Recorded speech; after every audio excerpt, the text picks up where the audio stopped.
tiba-tiba si Novi itu bilang, "Mas, biasanya di sini itu ada nenek-nenek yang lewat." Tentu pas Novi ngomong seperti ini, mereka semua langsung memandang ke arah Novi. Dan langsung secara otomatis mereka bilang ke Novi, "Mbak, jangan ngomong kayak gitu, Mbak." Barulah mereka pastikan ini Novi kesurupan. Terus ini tindakannya apa? Sedangkan mereka sendiri nggak pernah menangani kasus kesurupan seperti itu. Jadi mereka semua akhirnya panik. Yang mereka bisa lakukan adalah membacakan Al-Fatihah. Semuanya membacakan Al-Fatihah untuk Novi ini.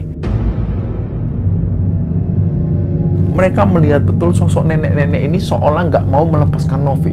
Beliau mendekap Novi dari belakang dan ketawa ke arah orang-orang ini.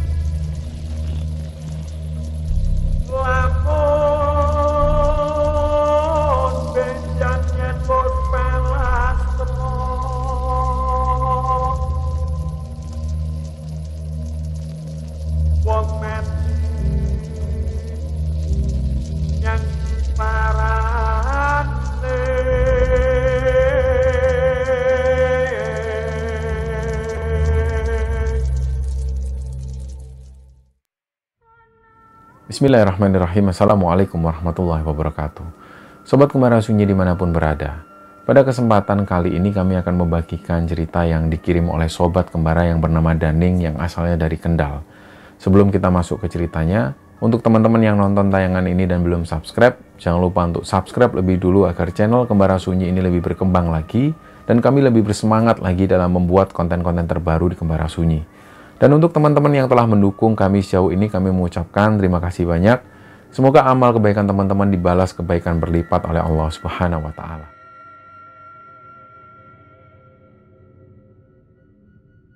Untuk cerita kali ini, teman-teman, cerita ini dikirim oleh Sobat Kembara yang bernama Daning. Daning ini asalnya dari Kendal, Jawa Tengah, dan dia cerita pengalaman yang pernah dia alami bersama teman-temannya pada saat Daning ini mendaki ke Gunung Prau. Nah, jadi waktu itu di sekitaran tahun 2019, Daning ini sebenarnya waktu itu sekolah di Banten. Nah, di saat dia sekolah di Banten itu, dia masih berhubungan dengan teman-temannya yang ada di Kendal. Dan mereka punya rencana akan melakukan pendakian menuju ke Gunung Prau. Jadi waktu itu dia bilang ke teman-temannya, hari Kamis dia akan pulang ke Kendal dan mereka akan naik di hari Jumatnya. Akhirnya dari situ mulailah teman-teman yang di Kendal ini mempersiapkan segala sesuatunya, dan di hari Kamis itu Daning pulang menuju ke Kendal. Nah, di hari Kamis itu mereka mulai koordinasi, mereka bicarakan tentang logistik, perlengkapan dan segala macam, dan mereka menentukan akan mendaki lewat mana. Karena pendakian di Gunung Prau ini banyak sekali jalur. Dan waktu itu mereka menentukan mereka akan mendaki ke Gunung Prau via Dieng. Dan kebetulan Daning ini punya jalur alternatif menuju ke Dieng. Dia punya jalan tembusan dan dia tahu betul jalan itu lewat mana. Dia akan melalui Temanggung dan melewati pegunungan. Nah, dari situ setelah semua dilengkapi, hari Jumat mereka semua kumpul di rumah Daning. Jadi yang berangkat ini sebenarnya ada 8 orang, tapi karena 1 orang perempuan itu nggak bisa ikut, jadilah cuma 7 orang. Nah, waktu itu semua naik motor, dan mereka saling berboncengan satu sama lain, kecuali si Daning ini. Daning sendirian, dia memimpin jalan waktu itu karena dia yang tahu jalan tembusan ini. Mulailah mereka berangkat menuju ke base camp Dieng ini. Akhirnya di sepanjang perjalanan itu, mereka sempat mengalami kendala. Jadi waktu itu rombongan sempat terpisah dan ada 1 motor ini yang belum bergabung di rombongan lagi. Mereka akhirnya nunggu dan sekitar 1 jam mereka nunggu, mereka mulai khawatir. Nah, beberapa dari mereka langsung memutuskan balik lagi, mereka mencari dua orang ini. Ternyata motor mereka itu mengalami kendala, motor mereka mogok dan waktu itu mereka ada di bengkel. Jadi mulailah mereka akhirnya nunggu dan sekitar hampir 1 jam kemudian motor sudah selesai, mereka melanjutkan perjalanan. Nah, sesampainya di sebuah jalan, waktu itu mereka sampai di sebuah pegunungan yang mereka biasanya menyebut jalan ini dengan daerah Candiroto. Di situ sudah mulai naik ke pegunungan, tiba-tiba rombongan mereka ini di-stop oleh seorang kakek-kakek. Jadi kakek-kakek ini berdiri di tengah jalan sambil menghentikan perjalanan mereka. Nah, otomatis mereka pun berhenti. Terus si Daning karena dia yang di depan sendiri, dia turun. "Wonten nopo, Mbah?" Dia tanya. "Kenapa kok Mbah ini tiba-tiba berhenti di tengah jalan?" Nah, si kakek-kakek ini dengan bahasa Jawa bilang ke Daning dan teman-temannya, "Kowe kabeh arep munggah gunung." "Oh, nggih, Mbah." Terus si kakek-kakek ini bilang, "Wes ojo diterusno, bali wae." Mereka disuruh pulang. Nah, Daning tentu juga heran dengan kakek-kakek ini. Kenapa kok tiba-tiba kakek ini tahu bahwa mereka mau naik gunung? Akhirnya Daning ngelihat ke teman-temannya, oh mungkin kakek-kakek ini melihat Daning dan teman-teman karena bawa tas besar, mungkin kakek ini sudah mengira bahwa mereka akan naik gunung. Dan yang kedua, kenapa kok kakek-kakek ini melarang? Akhirnya Daning pun bilang, "Wonten nopo, Mbah? Kenapa, Mbah, kok kita nak boleh naik?" "Wes toh, pokoknya ra usah munggah, ra usah diteruske, bali wae." Terus si kakek-kakek ini kemudian melanjutkan jalan lagi dan masuk ke dalam hutan. Nah, ini yang dirasa aneh oleh teman-teman, tapi karena waktu itu ada beberapa teman Daning yang lainnya bilang, sudahlah dilanjutin aja, mungkin orang nggak waras kakek-kakek tadi. Ya sudahlah, tanpa berpikiran negatif sedikit pun mereka melanjutkan perjalanan. Dan sesampainya di base camp Dieng itu kira-kira sudah hampir maghrib. Ketika sampai di sana, mereka langsung daftar simaksi dan lain sebagainya, mempersiapkan segala sesuatunya lagi, dan sekitar jam 7 malam, mereka bersiap mau berangkat. Tapi karena Daning, terutama dia ini adalah seorang penakut sebenarnya, ditambah juga teman-teman yang lain, ada beberapa juga yang takut untuk melakukan pendakian di malam hari. Jadi Daning ini usul ke salah satu orang temannya yang namanya Sindu. Karena Sindu ini adalah leader di sana, dia sempat bilang, "Duh, apa nggak sebaiknya kita naiknya besok pagi aja? Karena ini sudah terlalu malam dan apalagi nggak ada pendaki-pendaki yang lain." Terus Sindu bilang, "Sudahlah, nggak apa-apa kita naik sekarang. Ini masih belum terlalu malam, biar kita nanti bisa sampai camp area itu, kita bisa mendirikan tenda di sana, dan paginya kita bisa langsung lihat sunrise." Terus si Sindu tanya, "Memangnya kamu takut kenapa, Ning?" Daning hanya menjelaskan bahwa dia memang orangnya penakut. Yang dia bayangkan nanti dia akan melihat sesuatu selama perjalanan malam itu. Terus Sindu menjelaskan, "Sudahlah, nggak ada hal seperti itu di sini. Aku sudah naik ke Gunung Prau ini sekitar 7 kali. Insya Allah nggak ada apa-apa." Nah, berbekal informasi dari Sindu ini, dan Sindu yang mempunyai keputusan, sebelum Sindu ini ambil keputusan, dia tanya ke teman-teman yang lain, ke anggota-anggota yang lain, kira-kira ini pendakian dilanjutkan naik di malam hari atau kita tunggu besok. Ternyata keputusan atau suara terbanyak dari mereka tetap lanjut naik di malam hari itu. Barulah sekitar hampir jam setengah 9 malam, suasana waktu itu sudah mulai dingin. Karena kita tahu suhu di Dieng itu memang tergolong dingin, dan apalagi ditambah waktu itu belum ada pendaki-pendaki lain yang datang di base camp tersebut. Jadi sontak waktu itu mereka ini hanya 7 orang ini yang akan naik. Waktu itu mereka berdoa, dan setelah berdoa muncul beberapa petugas dari base camp. Dan beliau itu ngajak 2 orang cewek.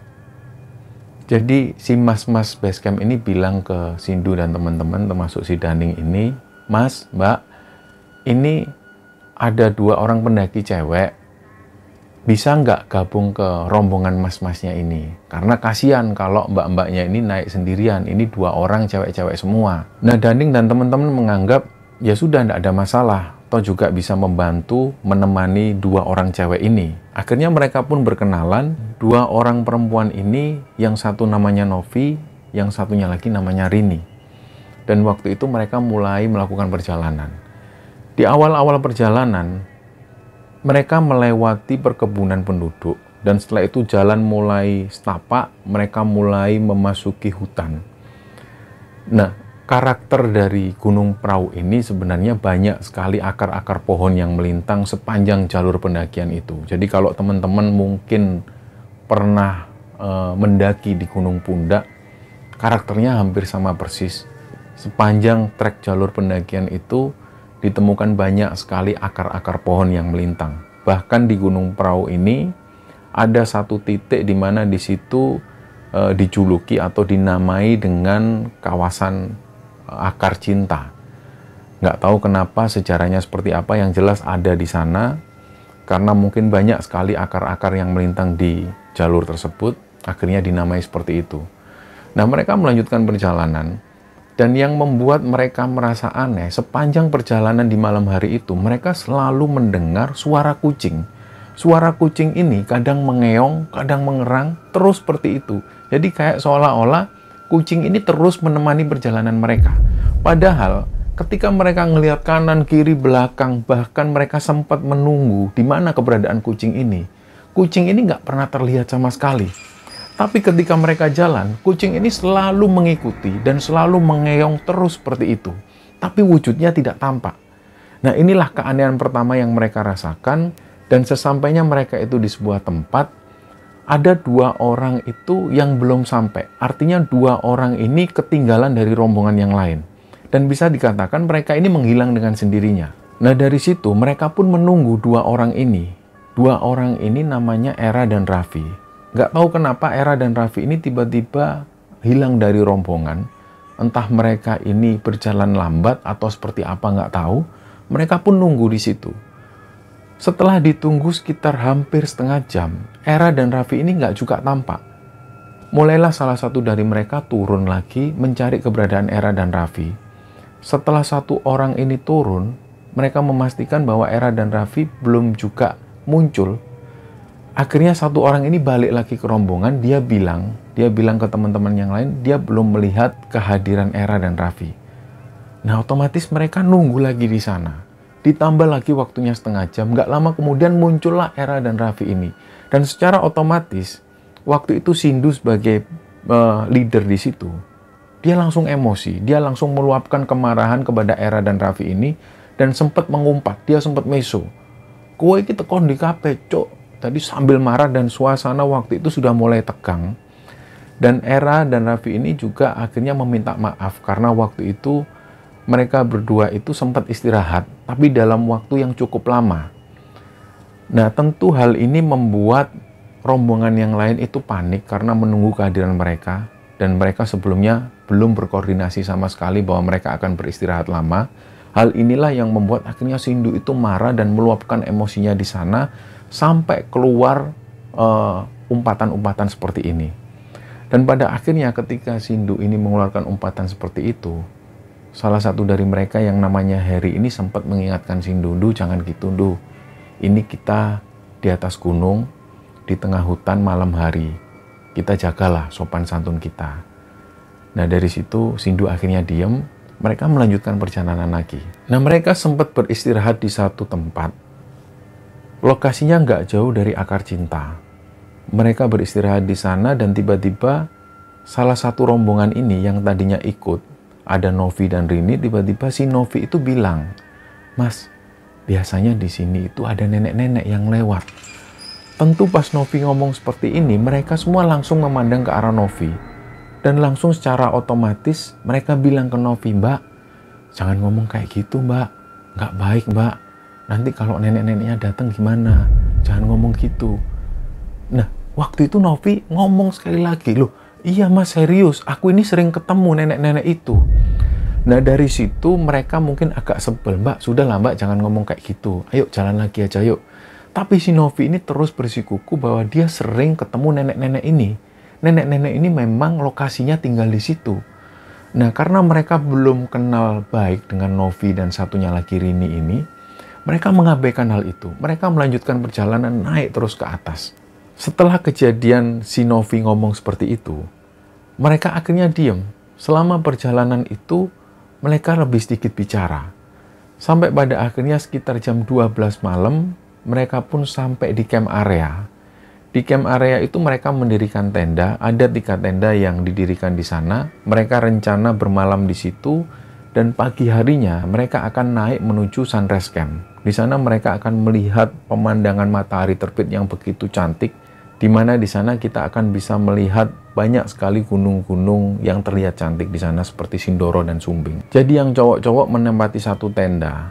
1 tenda lainnya ditempati Rini dan Novi, dan 1 tenda lainnya ini ditempati 3 orang cewek lainnya. Setelah tenda ini berhasil didirikan, mereka pun masak-masak sebentar.